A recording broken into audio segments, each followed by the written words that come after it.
Olá, alunos do sexto ano B. Vamos fazer uma pequena introdução em números racionais. Vocês já viram uma parte de números racionais no seu quinto ano, então agora nós só vamos fazer uma complementação para vocês poderem fazer os exercícios. A primeira etapa aqui, que a gente fez no início do ano, foi os números naturais, todos os números inteiros positivos. Agora nós vamos iniciar com os números racionais, que é identificado pela letra Q de quociente, porque nada mais é do que sempre o resultado de uma divisão. Então eu tenho 1/2, que é uma divisão de 1 por 2, que vai dar 0,5, então 1/2. Então a partir desse momento aqui, vamos começar a falar mais sobre os números racionais. Para aqueles que não lembram como fazer a divisão quando o dividendo é menor que o divisor, vamos relembrar, que eu tenho aqui 1 dividido por 2. Se eu tivesse uma bala e quisesse dividir com um coleguinha, eu teria que dividi-la no meio. Como que eu faria isso? O mais provável que você iria vir na sua mente é que você meteria o dente e cortaria a bala no meio e entregaria metade para o coleguinha. Mas quando a gente está falando de números, de algoritmos, eu não posso pegar e meter o dente e cortar no meio. Então eu vou fazer uma divisão, vou pegar 1 e vou dividir por 2. Se eu tenho 1, dá para dividir por 2? Logicamente que não. O que eu faço? Eu vou acrescentar um zero no quociente e a vírgula, e vou acrescentar um zero lá no dividendo. Então vou ter 10 dividido por 2. 10 dividido por 2 é 0,5, porque o zero que eu coloquei aqui para poder acrescentar o zero lá no dividendo, então acrescento o zero no meu quociente e no meu dividendo, e a vírgula lá no quociente. Então todos os números agora que forem decimais, eu posso sempre ir acrescentando no zero lá. Vamos dar um exemplo diferente para vocês. Se eu tiver 1 dividido por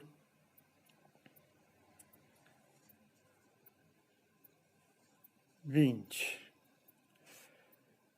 Se eu tenho 1 e quero dividir por 20, vou fazer o mesmo processo. Vou colocar o zero aqui e a vírgula e um zero lá. Dá para dividir 10 por 20? Ainda não. Como ele já é, eu estou dentro dos decimais, eu só vou acrescentar o zero lá e um zero aqui. Quanto que eu vou ter? 100 dividido por 20. 100 dividido por 20 é 50. Então eu tenho 0,05. E assim por diante. Então toda vez eu vou ir passando, colocando a vírgula e o zero. Então se eu tiver 1/20, eu sei que a resposta é 0,05. Então, fração decimal. Para fazer o cálculo, eu utilizo desta forma. Então, sempre vou ter, se eu colocar ele na forma genérica, A dividido por B, A vai ser sempre o numerador,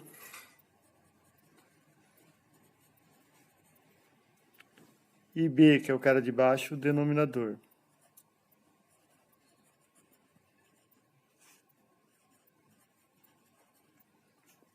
Mas qual que é a função do numerador? O numerador ele tem a função de enumerar o número de partes que você está fazendo. Que nem se eu tiver um bolo. Vou colocar um bolo aqui. Um bolo, esse vai ser redondo. E divido ele em 4 partes. E falo que a Letícia comeu 2 pedaços do bolo. Então ela comeu, vou enumerar. O numerador vai ser 2. O denominador, quem que é o denominador? É o todo. Em quantas partes eu dividi? Quantas partes eu dividi o bolo? 1, 2, 3, 4. Então, 4. 2 quartos.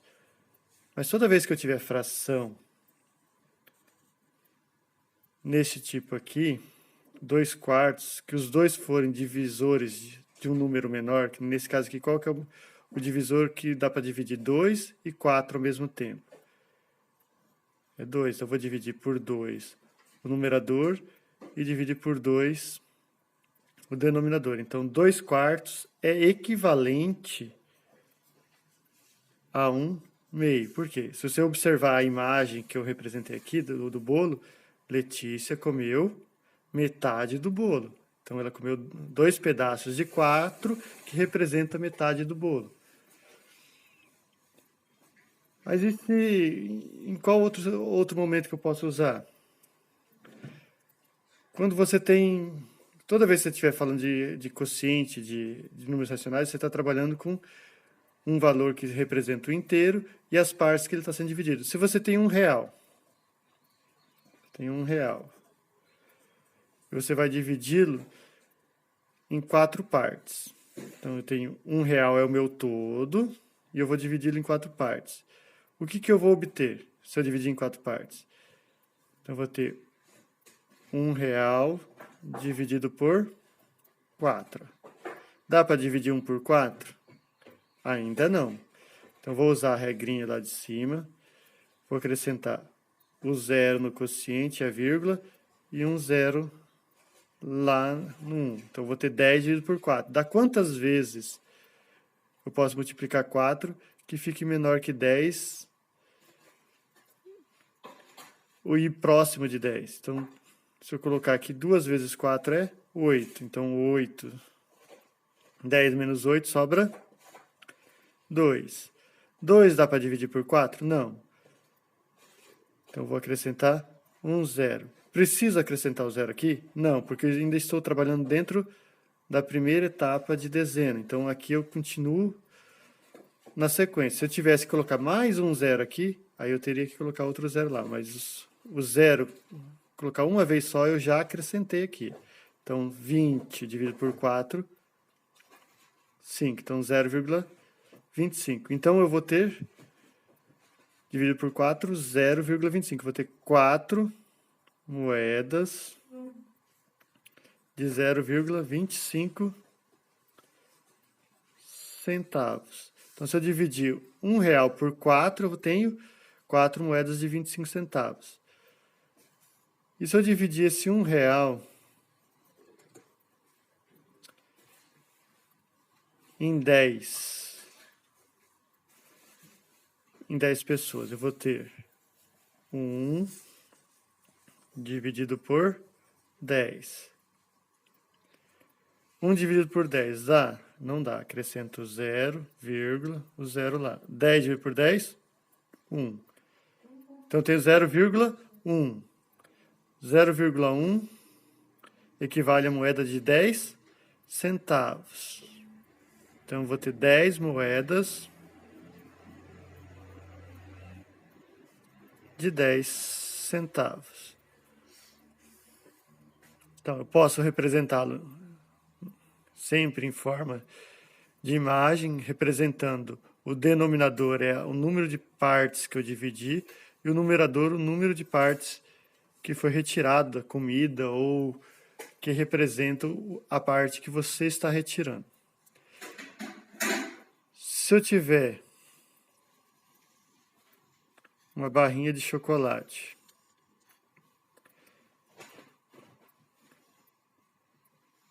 aí está dividida em 1, 2, 3, 4, 5, 6,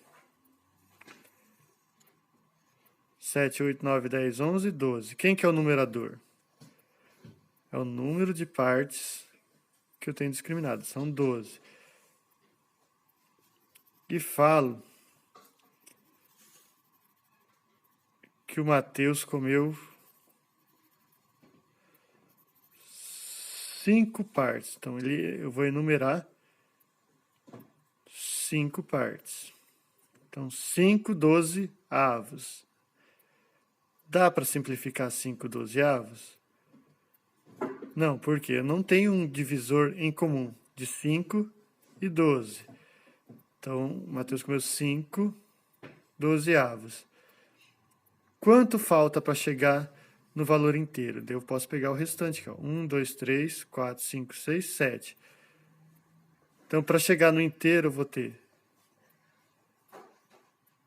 5/12 mais 7/12, que é igual a 1 inteiro. Essa é a parte somente para a gente ver as frações. Então, quando é uma adição, eu posso somar 12, 5 mais 7, porque o denominador é iguais, eu somo os numeradores e mantenho o denominador. 5 mais 7, 12. E conservo o denominador. 12 dividido por 12, se eu simplificar, vai dar 1 inteiro. Então, aqui representa o meu inteiro. Até aqui a gente viu somente essa parte. Então, representa os números racionais pela letra Q. Eles podem ser frações, números decimais, que podem ser reescritos em forma de fração. Como é que eu volto um número que é decimal e transformo em fração? Se eu tenho 0,2, eu sei que 0,2 está sendo dividido por 1. Lembrando que qualquer número pode ser escrito em forma de fração. O número 2 em forma de fração é 2 dividido por 1. O número 8 em forma de fração é 8 dividido por 1. O número 5 em forma de fração é 5 dividido por 1, porque o 1 é o valor neutro. Então, 5 dividido por 1 é 5, continua sendo 5, mas está escrito em forma de fração. 0,2, escrito em forma de fração, tem 0,2 dividido por 1. Só que, como regra, o numerador não pode ser já um número decimal. Então, eu vou multiplicar os dois termos, o numerador e o denominador, por 10. Para poder a vírgula caminhar. Então, 10 vezes 0,2, a vírgula está aqui. Quando eu multiplico por 10, eu estou trabalhando sempre uma casa decimal. A vírgula vai passar para cá. Então, eu vou ter 10 vezes 0,2, eu tenho 2, dividido 10 vezes 1, 10. Então, eu tenho 2 décimos.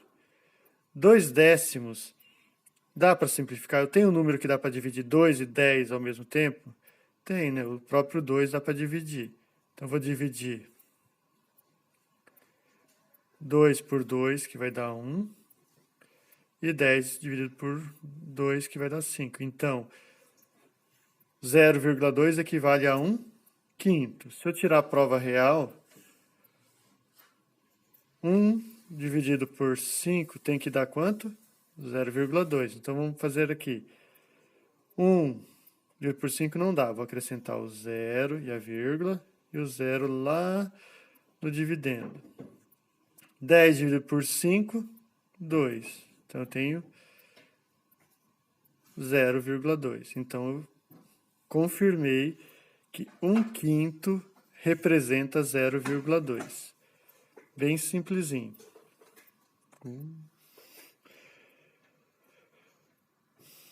Dando continuidade. Quando a gente fala de reta numérica, a gente viu bastante sobre reta numérica com números naturais.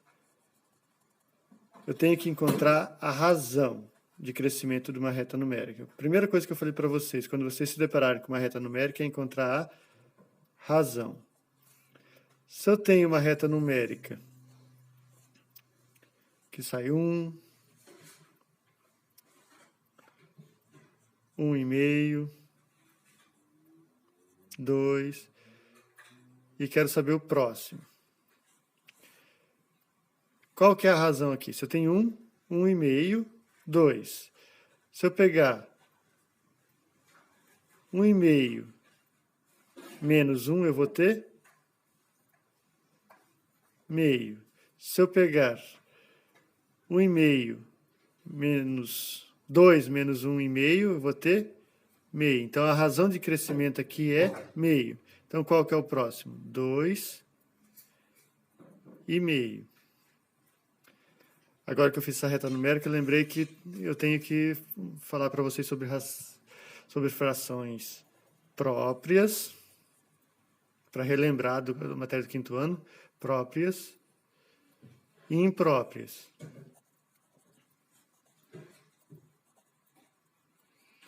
Quais são as características das frações próprias? Sempre o numerador vai ser menor que o denominador. Então, 1/2 é uma fração própria, porque o numerador é menor que o denominador. Então, 0,5 pertence a uma fração própria. 0,2 é uma fração própria, porque ela tem sempre o zero iniciando aqui, ó. Então, ela sempre vai ter o numerador menor que o denominador. Então, numerador é o de cima, denominador é o de baixo. Então, sempre que eu tiver o numerador menor que o denominador, eu tenho uma fração própria. Mas quais são as impróprias? As impróprias são as frações mistas e as frações onde o numerador é maior que o denominador. Que nem eu tenho aqui 5 quartos. Quer dizer, ó, o numerador é maior que 4. Quer dizer que eu tenho um valor inteiro. Quer dizer, se eu fosse representar em um bolo, como é que ele ia ficar? O bolo está dividido em 4 partes, que o denominador é a quantidade de partes que eu divido. Quer dizer, 5 de 4, quer dizer que o Matheus comeu aqui todo um bolo, e do outro bolo, que também estava dividido em 4 partes, ele ainda comeu uma parte. Então, ele comeu 5 partes dessas 4. Por que ele ficou assim? É como se eu tivesse aqui uma representação desse tipo. Se eu somar os dois aqui, eu vou ter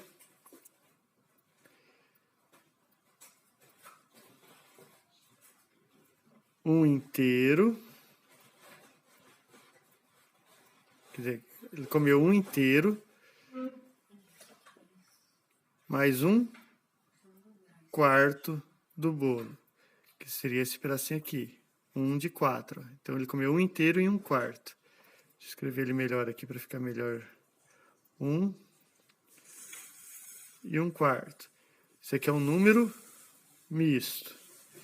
Então, quando eu coloco aqui o numerador é maior que o denominador, eu tenho frações impróprias, porque elas sempre estão falando que você tem um inteiro mais um pedaço de outro inteiro. Então, eu tenho 1 mais um quarto. Se eu fosse somá-los, eu teria 1 mais um quarto. Se eu fizesse a divisão, eu teria 1,25. Mas se eu fosse voltá-lo, eu teria que tirar a prova. Para voltar, quanto que vale um inteiro aqui? Então, eu vou ter o inteiro, que é 4, mais um quarto.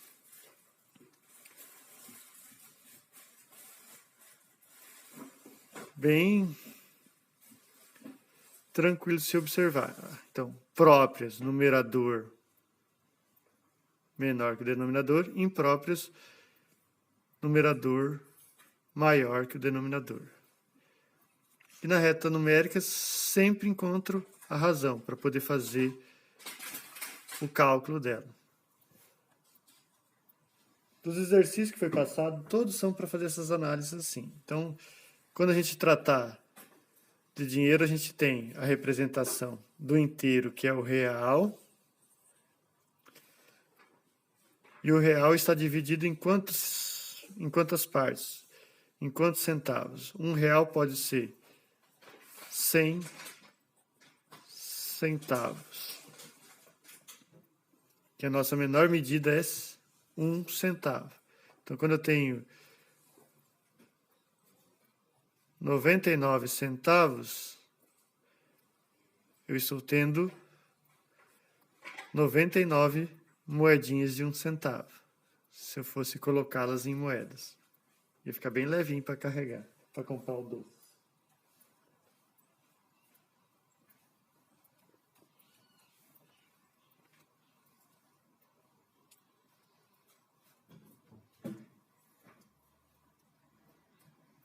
Então, nossos exercícios são todos relacionados aos números racionais.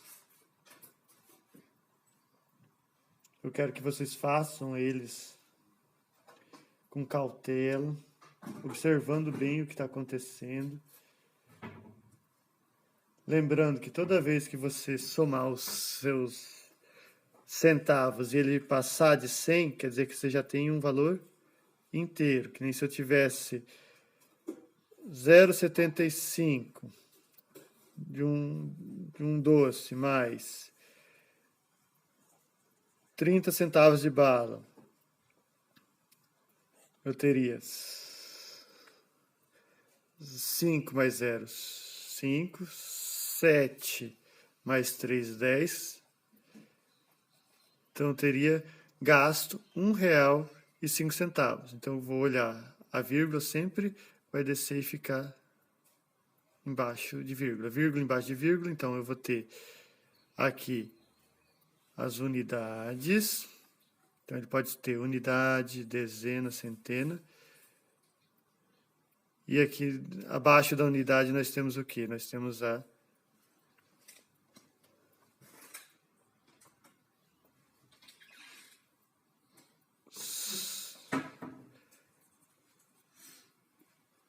os números decimais. Então, tem